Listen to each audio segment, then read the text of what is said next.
Hello and welcome back to Project Live Awake.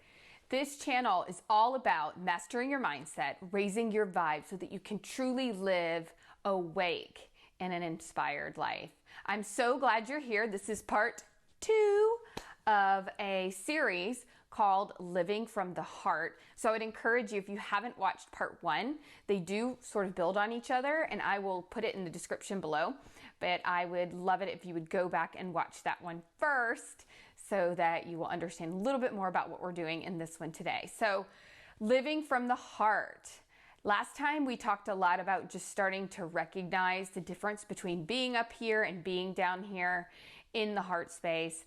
And today I'm going to give you a process for understanding in a step-by-step way to switch gears so that you can truly live from your heart space. So let's get started.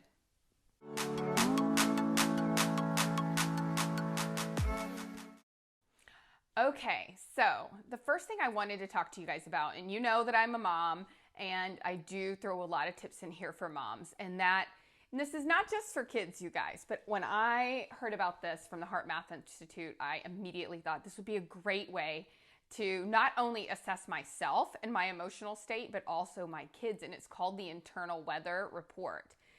And essentially what it is it's like a 4-quadrant, if you remember from school.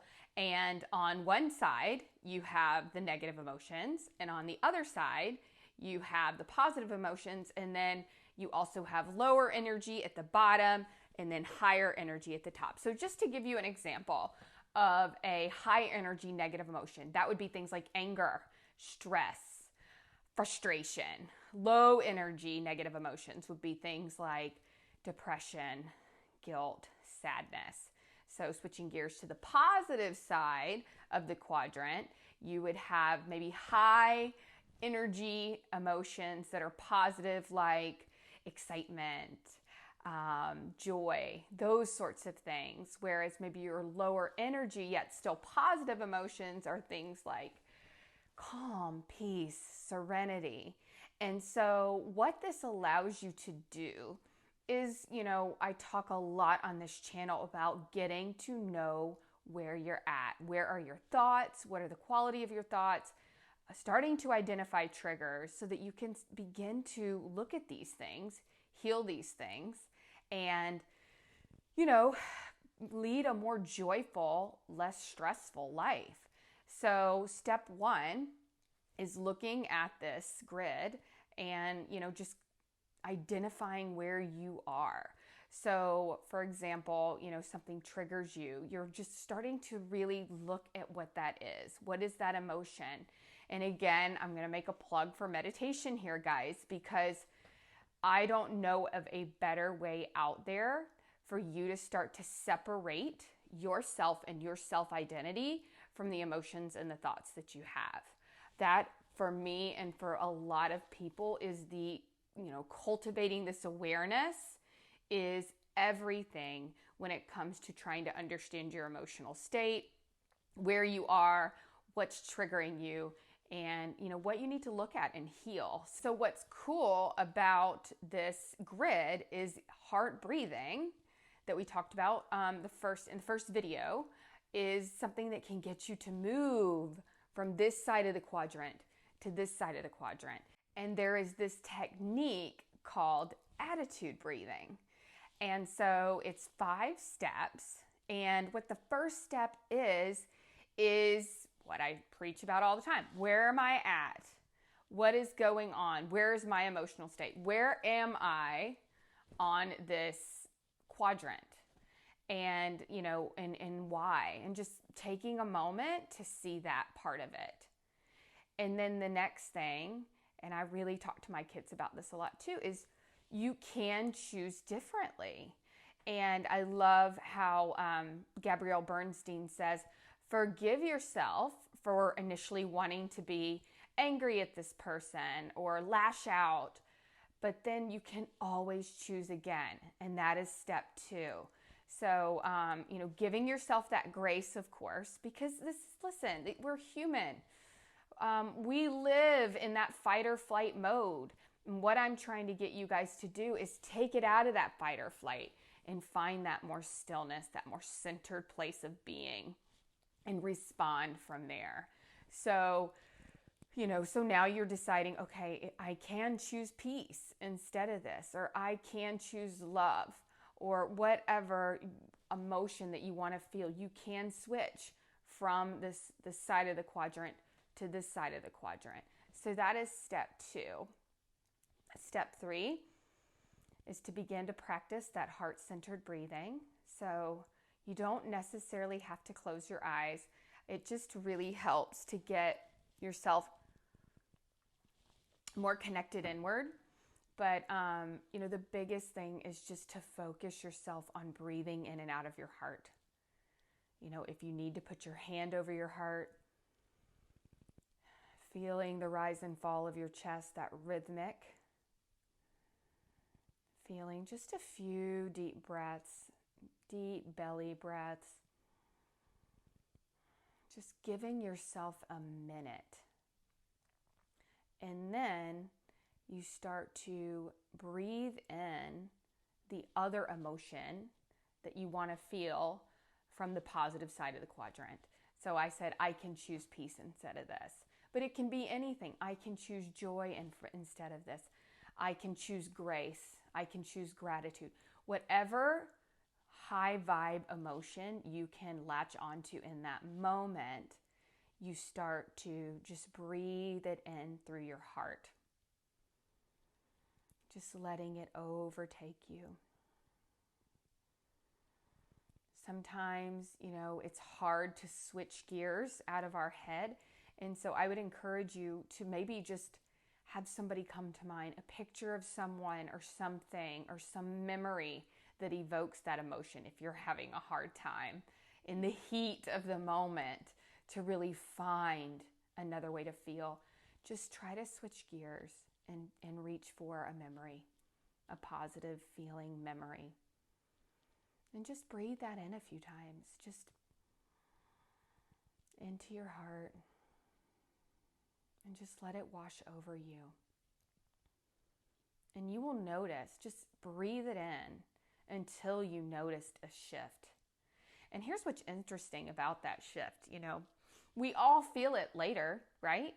How many times have you walked away from an argument after you've said way more than you ever wanted to say, sitting there in regret, and you go, man, I wish I could have done that differently. Well, this is your opportunity to do that. You're taking your pause in the moment.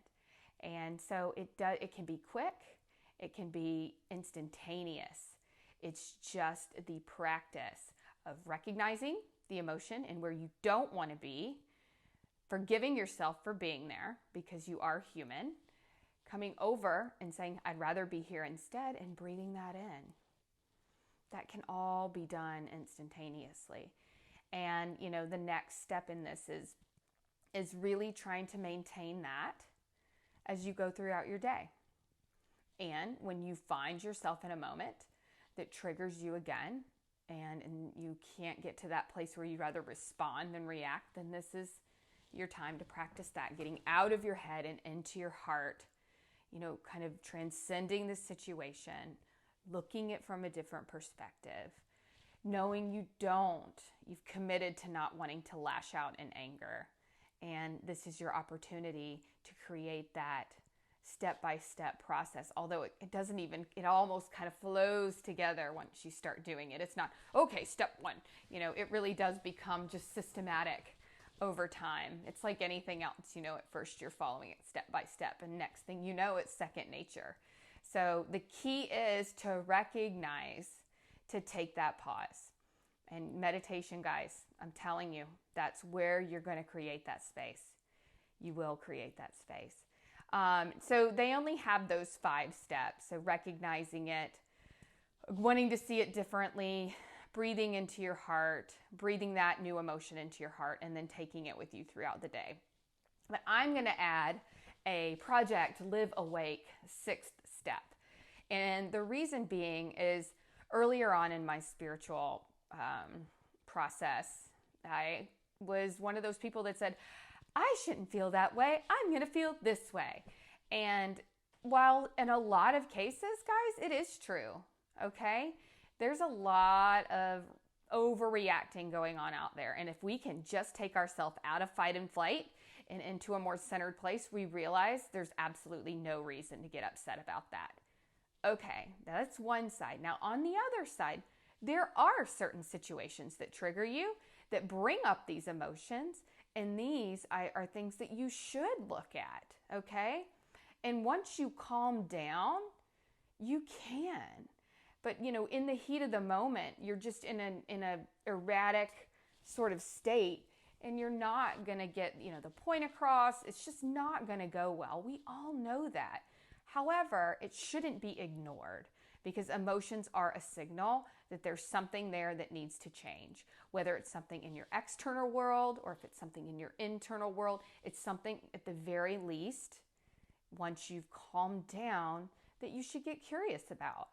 I'll just give you an example. Somebody says something to me, and for whatever reason, it just really gets my goat.